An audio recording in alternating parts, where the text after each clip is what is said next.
On the next Canine Corner, we'll meet a local lady in law enforcement who's helping dogs get off the streets and into homes, and we got an inside look at a canine search and rescue group. Plus, want to find out how to give this guy a forever home? All this coming up on the next Canine Corner.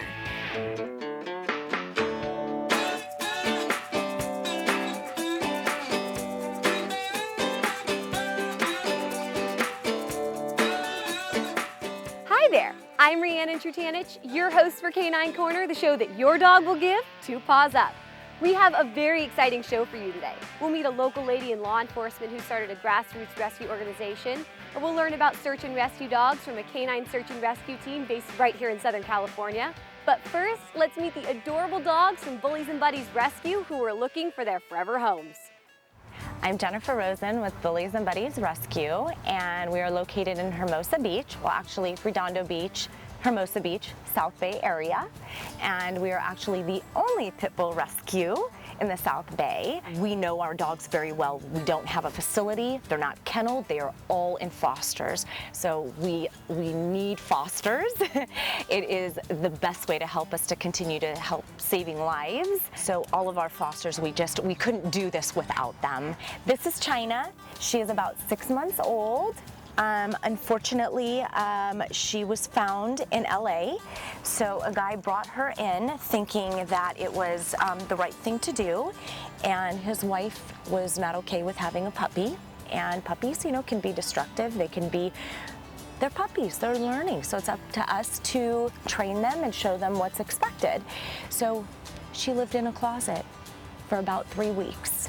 So of course she would come out to go to the bathroom and whatnot. And so we got word, and we went and scooped her up, and she is just the sweetest little thing. We think she is like a pug, staffy doxie. So she's not gonna be very big. She's got a little curly tail when it's not wagging. And she's just a doll baby. She loves cats, kids. She loves to be loved, and she will definitely give that in return. Tallulah is a 2-year-old Maltipoo that we rescued from Siaka. When we got her, she had an upper respiratory, which turned into pneumonia. So she was at our vets for about 2 weeks and getting all the medication, whatever she needed, and it was long haul. And so now here she is. She's absolutely the sweetest. She's happy, she's healthy, loves other dogs, cats, kids, you name it. And she is such a love, and 8 pounds, can bring her everywhere with you. Not a yappy dog, very chill but playful. Chill when you want her to be chill, playful when you want her to be playful, and she'd be a great family dog or a first-time dog owner. Robbie was at the shelter, at the West LA shelter, and one of my volunteers brought it to my attention, and we just absolutely fell in love. As you see, he's a little tripod, a little more than a tripod. He's got half of his 3rd leg. We got him fitted for a prosthetic, which we were told that he would be able to have his leg, you know, and be able to do whatever he needs to do. And unfortunately, that didn't work out. So we took him to the best orthopedic, which is Dr. Olds, and he said he's not a candidate for a prosthetic. He's a happy, healthy boy, gets around fine, and not to do anything. He's about 45 pounds and great with other dogs, kids, older kids, because he's active. And somebody that understands the breed, because he does very well with correction, and he's just so sweet. He's just an awesome boy. I'm glad we were able to give him a second chance, and now he just needs a family of his own that can give him his forever home. This is Quincy. He's about 3 years old. He's a Maltipoo from the South LA shelter. And he was being overlooked because he was super matted and dirty and just, you know, completely neglected. We got word, and we took this little guy in, and he went to our vet. He got groomed. He got all the stuff that he needed, and look at him now. He's great. He's a little timid at first, but he's learning to trust and, you know, understand that people aren't bad. So he's great with other dogs and kids, but I think he will need somebody with patience that will help him to blossom into the dog that he can be. Bullies and Buddies holds adoption events every first and third Saturday from 12 p.m. to 4 p.m. at Kreiser's Pet Store in Hermosa Beach. If you're interested in adopting any of these dogs, please contact Bullies and Buddies at bulliesandbuddies.com. Those dogs are so adorable, how could you not want to give them a forever home? Brittany Frazier works for the Los Angeles County Sheriff's Department, but that's not all she does. She started an organization rescuing animals that she picks up while on patrol. I've been an animal lover my whole life, basically, and every once in a while I'd rescue a stray here or there that I'd see roaming around before I joined the Sheriff's Department. In 2012, Brittany was assigned to the Parks Bureau, and that is when her animal rescuing really took off. While patrolling all the parks, I noticed that there's pretty much a stray dog almost every day in a park. Which led to starting her own rescue organization, Brick Animal Rescue, out of her home in Torrance. A lot of my coworkers would rather just call me. I'm a little quicker. Once Brittany finds an animal and gets an immediate medical care if needed, she makes sure it is not a lost pet. She gets the animals bathed and fed. Once she determines the animal isn't lost, they are brought into her rescue and she works to find them a home. You know, once their health starts to improve with the healthy diet and some of the medical treatment, then I'm like, wow, this is a whole new dog. I love seeing that transition of kind of like the before and after of going from this like pitiful, scared, skinny, ribs showing, you know, thing to like this happy, wiggly, hyper active, confident dog that knows that they feel safe. Brittany takes care of some of the dogs at her home, and the rest she brings to All-Star Boarding in Torrance. And her rescue organization is a family affair. Brittany's mom and sister help her out, and her husband Nick is co-owner of Brick Animal Rescue. He's pretty quiet about it when, you know, I'll bring one home, but then, you know, the next day he's already in love, you know. He's helping him, and then I go, yeah, aren't you glad I saved this one, you know? One of those dogs Brittany brought home is Blossom, who made a transformation after being rescued. It was actually my husband who said, oh, you know what, she's blossoming so much because she's really coming out of her shell. Why don't we name her Blossom, because she's blossomed. Another dog available for adoption is Joanna, who wasn't found by Brittany, but by her co-workers. This is Joanna, and this is the girl that was just sitting in the middle of the street near the park that my co-workers had called me about. And they were pretty worried about her just because she wasn't moving. She was just sitting there, not flinching, not doing anything but sitting there. So we took her to the vet because I was concerned over her low energy. And you know, it just came down kind of to dehydration and a little bit of being malnourished. And Brittany has so many rescue stories, so many stories they fill up 3 large binders. I started off just with this notebook, and then it got a little full. so then I moved on to this notebook, and then I have a yellow one there also. Brittany has rescued over 100 animals. Most of the rescues have been dogs, but she's rescued cats, rabbits, and even a baby raccoon. When people need help, they can call 911, they can scream help, they have people they can talk to, and a lot of times these animals, people see strays and say, oh, they're gonna go home, or oh, they're fine, somebody's feeding them, and they don't really know what the animal's thinking or what the animal's really going through. And you know, sometimes if you have one that's got mange or is flea infested, they're constantly itching and they're rubbing themselves raw, and you really have to look because they don't have a voice to tell you that they're miserable. Whether she's in uniform and at work with the LA County Sheriff's Department or rescuing animals, Brittany is dedicated to helping others. They don't want to be in pain, and they don't want to be suffering for whatever reason, just like people. And so as far as me, I'm passionate about helping people, and that's why I chose a career in law enforcement, but I'm also very passionate about helping all living things, really.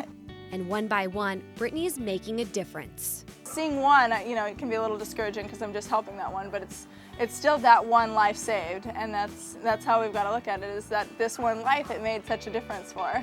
If you're interested in contacting Brick Animal Rescue, email them at brickanimalrescue@gmail.com. What an amazing story. We're going to take a short break, but don't go anywhere. When we come back, we'll meet a canine search and rescue team. It's simple. Dogs and cats are totally amazing. But what's not amazing is how most people perceive shelter pets. Many people mistakenly fear that shelter pets have done something wrong to wind up in shelters, while others are just uncertain of what to expect when they visit a shelter. Changing that perception is what our new campaign for Maddie's Fund, the Humane Society of the United States, and the Ad Council is all about. How do we break down uncertainty and doubt around the adoption decision? Bring shelter pets to the people so they can effortlessly meet and engage with them. all in order to show that when you connect with an amazing shelter pet, the uncertainty quickly slips away. All that's left is you and them.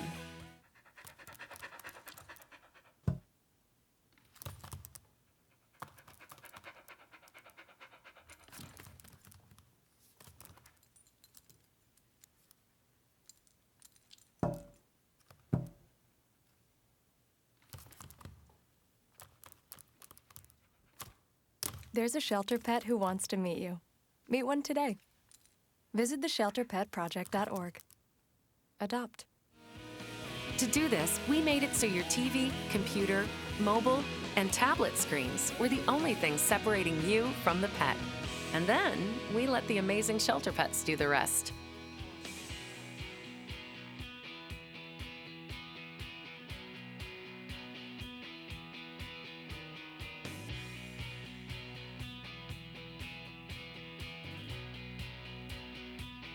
Touch or click any part of your screen, and a shelter pet will walk up to the point of interaction and lick, rub, stare, and sniff itself into your heart. Once the pets have done their job, the campaign's website allows users to easily search by zip code and find shelter pets near them.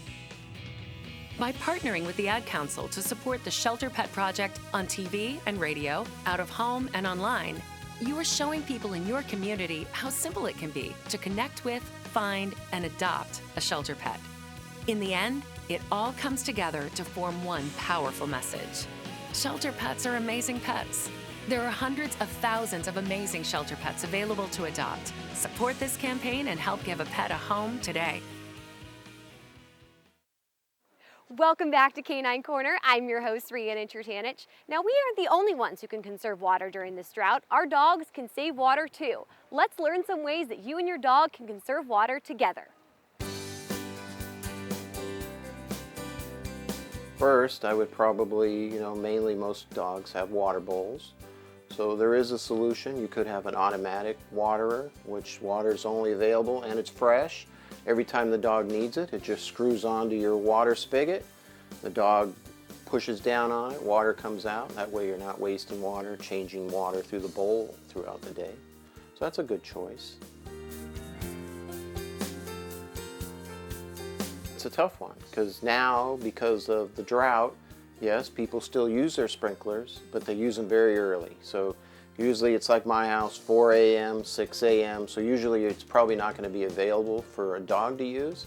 And when it's warm out during the day, that's a horrible time to water your lawn. So unfortunately, the dog's probably not going to have access to sprinklers much longer unless things change and it starts to rain. But it's hard to say. You have to be water wise, maybe do a little less frequent baths for your dog. It's tough to say. It's hard to keep them cool water-wise. If you have a pool, hopefully you have a nice dog that loves to go in the pool. He could swim around, but beyond that, it's hard to say. Bring them in, keep them cool. You could bring your own little water bowl, keep a water bottle, and just give the dog enough water, keep it hydrated through that. That way you're not wasting any water, so just carry it with you like other supplies. If you have a question, contact us and we'll be sure to get you the right answer. Call us at 310-618-5762 or email us at caninecorner@torranceca.gov. Great info. Search and rescue dogs are an important resource when a person is lost or goes missing. Let's meet the great dogs and volunteers from a local team with the California Rescue Dog Association. CARDA provides highly trained canine search teams throughout the state of California from one end to the other and all the way across. CARDA is the largest volunteer search rescue dog organization in the country. They offer their search and rescue services free of charge. This CARDA team uses two different types of search and rescue dogs, area dogs and trailing dogs. The area dog, what they do is they're off lead. That's totally different from a trailing dog. The other thing is the trailing dog is scent specific, meaning they're looking for a particular individual. And while area dogs can be trained that way, in the CARDA organization, they're trained to find any living human being or deceased human being in a given area. Two of the trailing dogs did a demonstration for us showing what they do when searching for a missing or lost person. He'll take a scent article and then follow in the general path that the person also followed. he gets to use all his tools. He gets to follow, if the scent has blown off that person's track and it's caught up in bushes and things like that, then he gets to go investigate the bushes, and then as long as he keeps following the general trail that the person walked. The area dogs work differently. They search an area off leash and report back to their handler whether or not there is a living or deceased person in the given area. We would be given a designated area, and we would clear the area of any living or unfortunately deceased person. And she just comes back when she finds them, and she tells me she tells me that she found them by giving me what's called an alert. Not only do the dogs find people, but sometimes they do their job by telling their handlers that the missing or lost person is not in that area. The biggest contribution we'll make is by determining what we call the direction of travel. And for an area search dog like my wife and her dog Izzy, a big contribution is saying that person is not here. They're not in this area. And that allows the search managers to focus their resources more effectively. And often just the knowledge that they're not there will often result in a quicker find. It's a tough job, but these dogs are up for the challenge. Not all dogs are cut out to do this. The temperament's really important. They need to have high drive. They need to be sociable, meaning that they are not dog aggressive or human or people aggressive. They need to understand the game. The dogs are so good at what they do because they are so focused on finding the subject. She is a working dog, and as such, they're very focused on what they want to do. Their whole mechanism is play. The reason they make such good search dogs is because it's a game. Search and rescue dogs come in different shapes and sizes. I look for a real high prey drive. I like a real high prey drive because you can take that and shape it. The dog loves to hunt. All of these dogs love to hunt. Some of them have a different reward system, which is what, at the end of the game, that's what they're working for. And each of the dogs works for something different, whether it be a toy or food. Before the dogs and their handlers can be mission ready, they have to go through an extensive training process. There are really two parts of the training process. The first part is training you, okay? So then the second part is training your dog. And unfortunately, for most of us, the dogs get their part of the job a lot faster than we do. The handlers are trained as first responders since they could be potentially finding a person who needs medical assistance. Aside from medical training, they also receive wilderness training. They also have to learn to read signals from their dog. Then it's all about having us learn to read what they're trying to tell us while they're doing the job that comes naturally to them.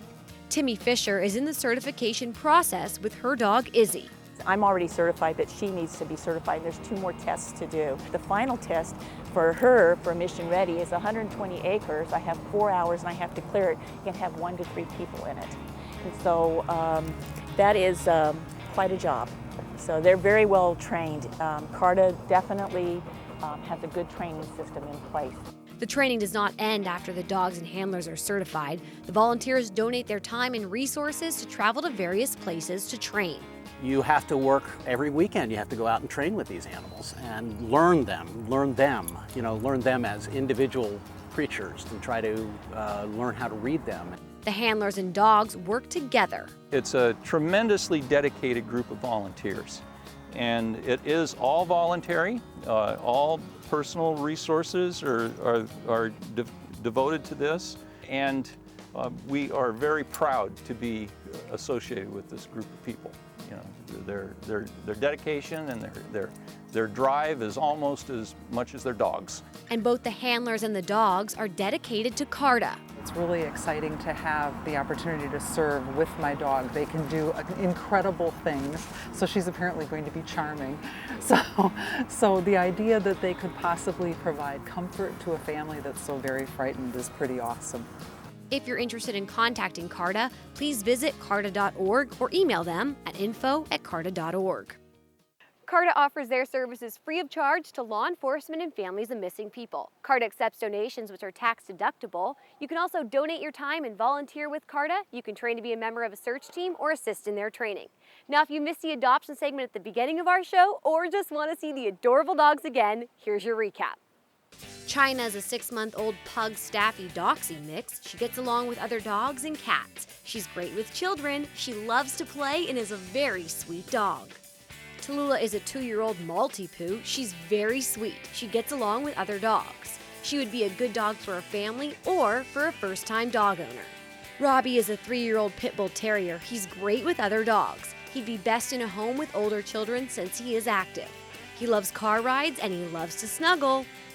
Quincy is a 3-year-old Maltipoo. He's great with other dogs. He can be timid, but he is learning. If you're interested in contacting Bullies and Buddies, please visit their website, bulliesandbuddies.com. If you want even more Canine Corner, be sure to like our Facebook page, facebook.com/Canine Corner TV, and follow me on Twitter @Canine Corner Riannon. That's all the time we have today. Thanks for joining us here on Canine Corner. I'm Riannon Trutanich, and we'll see you next time.